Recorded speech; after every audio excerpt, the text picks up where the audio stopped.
زیات وخت ورکئ تلاوت لا، زیات وخت ورکئ ذکر و اذکار لا.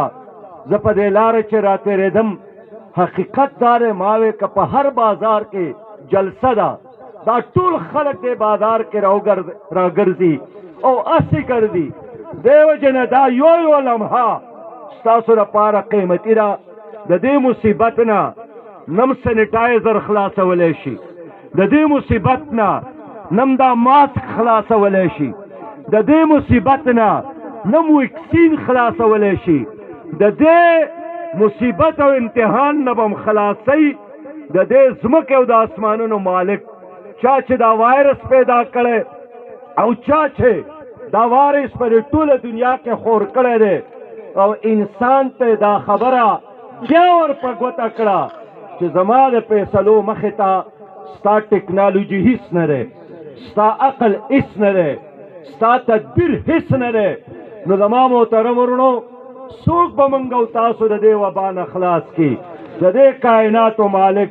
نو دا د روژې میاشت دا د دعا د قبلېدو میاشت ده. په دې کې الله رب کریم د جنت ټولې دروازې پرانیستي او د دوزخ دروازې بندې کړي.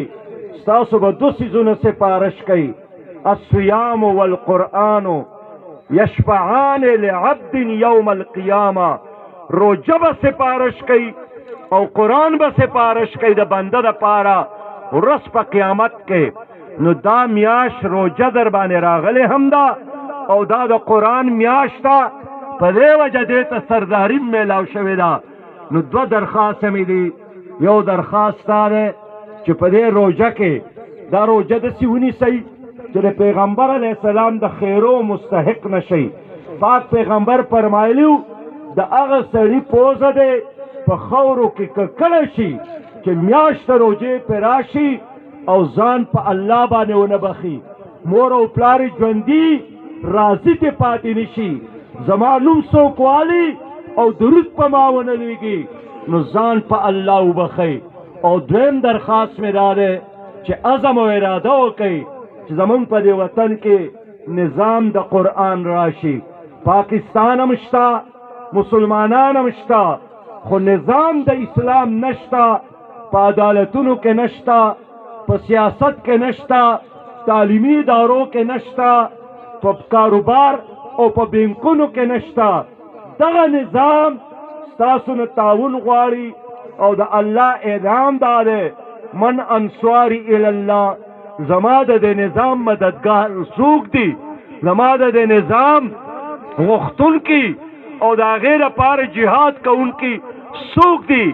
په خدای چې نن به د حبیب الرحمن خان جهیدات په کار نه راځي، نن هیڅ شی په کار نه راځي، د ده هغه عمل به په کار راځي چې په دې وطن کې د اسلام دپاره جدوجهد کړی دی. هغه نارې به د هغې د ګواهي ورکوي، هغه تقریرونه به د ده ګواهي ورکوي، هغه چاکن او هغه جملې چې لیکلي دي هغه به ګواهي ورکوي. دې وجې نه د پاته خلکو ته مې نصیحت دی چې راځئ په دې خپل وطن کې اول په خپل ځان، بیا په خپل کور او بیا په دې ټول پاکستان کې د اسلامي نظام دپاره جدوجهد وکړو. دغه د حبیب الرحمن پیغام دی او دغه د الله او د الله د رسول حکم دی. واخر دعوانا ان الحمد لله رب العالمین.